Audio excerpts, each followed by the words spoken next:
عجبك يا لبنان 2020 وجوب تسهيل مهمة رئيس الحكومة. إن هذه المعادلة المصر قد ماتت على يد حزب الله بالذات. We are prepared to strike whenever we choose.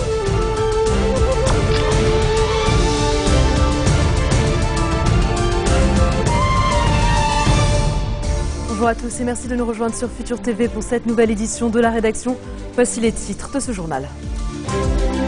Alors que le Congrès américain doit se prononcer la semaine prochaine sur d'éventuelles frappes en Syrie, l'Union européenne appelle à une réponse claire et forte aux attaques chimiques du mois dernier.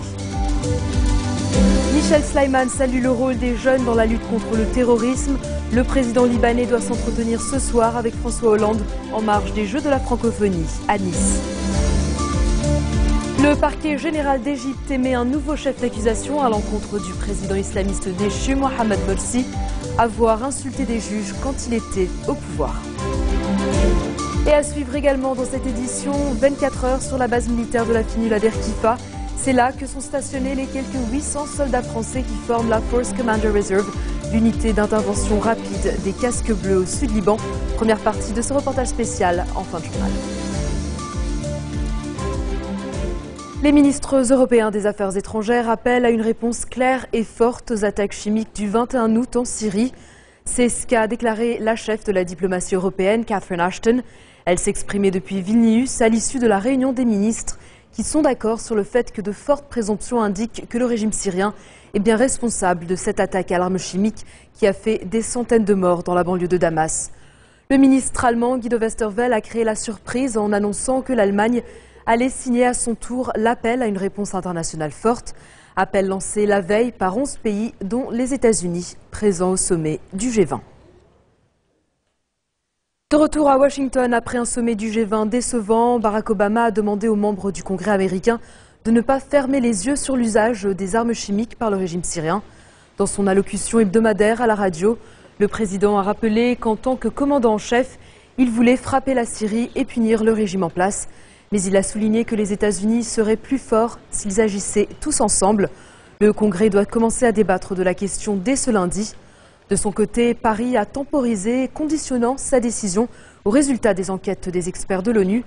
Aujourd'hui, plus de 2 Français sur 3, soit 68% de ceux interrogés, sont contre un engagement militaire de la France en Syrie, dans l'hypothèse d'une intervention armée internationale. On écoute François Hollande. Nous allons maintenant attendre la décision du Congrès, du Sénat américain, de la Chambre des représentants, puis le rapport des inspecteurs. Et au vu de ces éléments, j'aurai à prendre là encore des décisions. Il n'y aura pas de solution militaire au conflit syrien. La solution, elle est politique. Mais l'action militaire peut accélérer la solution politique. C'est ça qu'il faut bien comprendre. Qu'un dictateur qui utilise l'arme chimique, qui massacre près de 1500 personnes, dont beaucoup d'enfants, n'aurait aucune sanction de son acte. Ça voudrait dire, en Syrie ou ailleurs, que d'autres dictateurs pourraient le faire, en toute impunité. Nous ferions en sorte, pour la France, de ne viser que des cibles militaires, pour éviter justement qu'ils puissent laisser penser qu'il y aurait des victimes civiles. Mais, vous savez, un dictateur ne peut pas tout prévoir. François Hollande qui va s'entretenir ce samedi avec son homologue libanais Michel Sleiman en marge des Jeux de la francophonie à Nice. Le chef de l'État libanais a d'ailleurs rencontré la délégation libanaise qui participe aux Jeux. Il a salué leur volonté et celle de tous les jeunes qui ont été capables de réalisations plus importantes que dans n'importe quel autre pays. Il a souligné leur résistance à Israël et leur capacité, avec l'aide de l'armée, de défaire le terrorisme. Le pape François appelle les catholiques du monde entier, mais aussi les chrétiens en général, les musulmans, les bouddhistes, les juifs et les athées, à participer à une journée mondiale de jeûne contre toute solution militaire en Syrie. De Beyrouth à Jérusalem, de Bombay à Buenos Aires, de Washington à Paris, en passant par les paroisses locales, tout ce que l'Église compte de responsables ont relayé le message du pape dans des sermons ou bien sur les réseaux sociaux. Le pape présidera ensuite une veillée ce soir au Vatican. Ici, au Liban, des prières nocturnes vont être organisées ce soir dans les églises du pays pour la paix dans la région, en réponse à l'appel du Vatican. Le patriarche maronite Mabshara Boutrel-Serraï conduira une prière à la basilique Notre-Dame du Liban à Harissa à partir de 20h. Sur le terrain en Syrie, les combats ont repris ce samedi entre armées et rebelles islamistes aux environs de la ville chrétienne de Maaloula, au nord de Damas. Les combattants rebelles s'étaient pourtant retirés de l'une des entrées de la cité antique il y a 2 jours.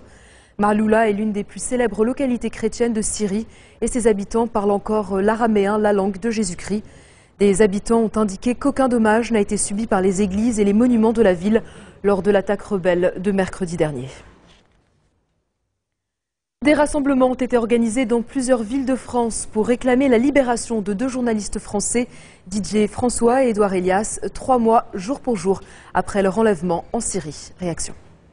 Les dernières nouvelles qu'on avait étaient à la fois terribles et très bonnes, c'est-à-dire qu'ils sont en vie. Donc ça c'est énorme, ça a été énorme pour nous. La Syrie avait ce site particulier qu'on ne savait pas quel groupe les avait pris. Et c'est allé tellement loin qu'on ne savait pas si c'était des mafieux, si c'était le côté de l'État, c'était le côté des rebelles. Ce qu'on sait maintenant, c'est qu'ils sembleraient être détenus dans la zone rebelle. Donc ça ne veut pas dire que c'est un groupe rebelle, mais qu'en tout cas c'est plutôt de ce côté-là, plutôt que du côté de Damas. J'ai travaillé 20 ans avec lui, c'est un ami très cher. Et c'est vrai que quand j'étais moi-même otage, Didier a tout fait pour venir me chercher. Il est allé justement en Syrie, il a essayé d'interceller de tous les côtés. Et c'est vrai que me retrouver aujourd'hui à parler de lui à ma place, j'allais dire que c'est un espèce de retournement de situation qui à chaque fois me fend le cœur. Parler d'Édouard et Didier, c'est pas parler du cas de 2 journalistes de façon fermée. C'est parler de la Syrie, parler d'eux. C'est parler de ce qui se passe là-bas. Et c'est justement être de plein pied là-dedans. Et si les journalistes ne peuvent pas y travailler, on parlera encore moins de la Syrie, et en tout cas encore plus mal.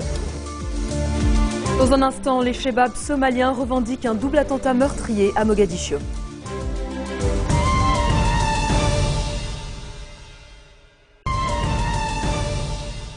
Retour sur le plateau de l'info de Futur TV, le parquet général égyptien a émis un nouveau chef d'accusation à l'encontre du président islamiste déchu Mohamed Morsi, avoir insulté des juges quand il était au pouvoir. Destitué et arrêté par l'armée il y a 2 mois, il est maintenu en détention dans un lieu secret. La semaine dernière, Morsi avait déjà été accusé d'incitation au meurtre de 7 manifestants, tués le 5 décembre 2012 au cours de grands rassemblements d'opposants, l'accusant de vouloir islamiser l'Égypte. Pour cela, il doit être jugé aux côtés de 14 autres dirigeants des frères musulmans, l'influente confrérie islamiste dont il est issu. Direction la Somalie où des miliciens d'Al-Shabaab ont revendiqué un double attentat qui a fait 18 morts près d'un restaurant de Mogadiscio. Une attaque qui intervient quelques jours après une embuscade des insurgés contre le convoi du chef de l'État. Les Chebabs poursuivent des actions violentes dans la capitale somalienne après en avoir été chassés il y a 2 ans par les forces gouvernementales et le contingent de l'Union africaine qui compte 17 000 hommes. En bref, dans le reste de l'actualité de ce samedi, c'était l'un des gardes du corps d'Adolf Hitler et le témoin privilégié des derniers jours du Führer dans son bunker de Berlin. Rokus Mich s'est éteint à l'âge de 96 ans. Originaire de Silésie, aujourd'hui en Pologne, il avait rejoint les SS à l'âge de 20 ans. Emprisonné en Russie, il était retourné en Allemagne en 1953. Près de 15 millions d'électeurs ont voté en Australie pour les élections générales. La télévision publique a annoncé la victoire de l'opposition conservatrice. La coalition menée par le Parti libéral de Tony Abbott remporte 54,5% des suffrages exprimés. Les travaillistes, qui étaient à la tête du gouvernement depuis 6 ans, vont donc retourner dans l'opposition. L'Australie reste le seul grand pays riche à avoir échappé à l'austérité ambiante. Percer les secrets de la fine atmosphère de la Lune, c'est l'objectif que va tenter d'atteindre la sonde américaine LAD. Après un lancement réussi la nuit dernière, elle devrait atteindre l'orbite de la Lune dans 30 jours. Sa mission d'étude à 50 km de la surface lunaire va consister à récolter et étudier des données détaillées sur la structure et la composition chimique de cette atmosphère. Une mission de 100 jours. Depuis mars 2010, le contingent français de la FINUL forme la FCR, la Force Commander Reserve. C'est l'unité d'intervention rapide des casques bleus. Nous avons été à la rencontre de ces quelques 800 soldats français stationnés au Sud-Liban. Rediffusion de ce reportage spécial sur la base militaire de Der Kifa.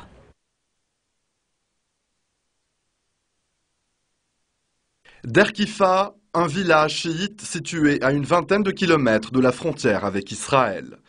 C'est ici, sur la base 9 unités, qu'est stationné le contingent français de la FINUL, nom de l'opération Daman 19. Sa mission, intervenir d'urgence pour assurer le maintien de la paix au Sud-Liban sous le commandement du colonel Christophe Baudouin. Chef de corps du 4e régiment de dragons, ce militaire de carrière compte 25 années de service à son actif. Le camp d'Erkifa est la base du contingent français au Liban Sud et c'est sur ce camp qu'est stationnée la Force Commander Reserve. Cette Force Commander Reserve, c'est la réserve du Force Commander, le général Serra, qui permet, le cas échéant, d'intervenir dans tous les points de l'aire d'opération. Elle est composée d'à peu près de 800 hommes et j'en assume le commandement.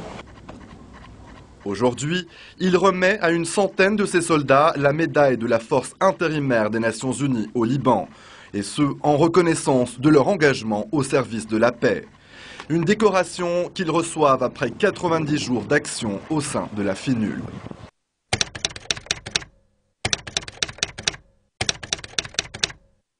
Comme tous les matins, le capitaine Stéphane passe en revue les soldats de sa compagnie, quelques 140 hommes du 152e régiment d'infanterie. Le rassemblement du matin nous permet de passer, déjà de voir que tous les soldats sont présents et prêts à remplir leur mission. Et ensuite, ça me permet de passer à moi, commandant d'unité, des messages, des rappels sur la situation du moment ou sur les consignes particulières pour une période ou une journée donnée. Et comme vous l'avez vu là aussi, ça permet également de mettre à l'honneur certains soldats, soit lorsqu'ils sont promus au grade supérieur comme c'était le cas aujourd'hui, soit lorsqu'ils font des actions qui méritent d'être citées en exemple devant leurs camarades. Dès la fin du rassemblement, une section de ce régiment des Diables Rouges s'apprête déjà à partir en patrouille avec l'armée libanaise. Les militaires effectuent les dernières vérifications sur ce véhicule blindé qui dispose d'une forte capacité de tir et de protection. Au même moment, c'est l'heure du briefing pour ces hommes qui partent eux aussi en mission pour ravitailler une autre base française. Le capitaine Paul, officier adjoint de l'unité multifonction logistique, rappelle les consignes de sécurité.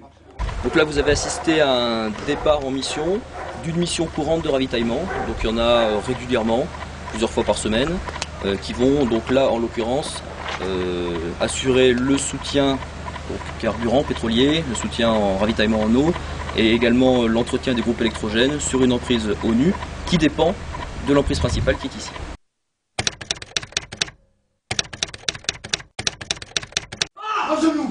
Un peu plus loin sur la base, un exercice bien particulier est en cours. Sur le ventre, sur le dos, sur le ventre, en position, tu comptes 20, tu comptes 20. 1, 2, 3, 4, 5. Les ordres sont brefs, l'instructeur donne le ton de cette technique d'intervention opérationnelle rapprochée, aussi appelée corps à corps. Effort sur coup de pied circulaire, arrière, mise au sol. Elle permet aux militaires de contrer une situation dans laquelle ils pourraient faire face au cours d'une mission. Cette technique s'inscrit dans le cadre d'une formation générale élémentaire, ou FGE, d'une durée de 6 semaines. Une étape essentielle pour devenir chef d'équipe. Pour ces jeunes soldats, s'ils obtiennent la réussite à cette formation, ils entrent dans un réservoir, si je puis dire, pour, dans un avenir relativement proche, devenir chef d'équipe, c'est-à-dire commander 3 hommes. Et pour certains, éventuellement, c'est une étape intermédiaire pour prétendre à un recrutement semi-direct, c'est-à-dire...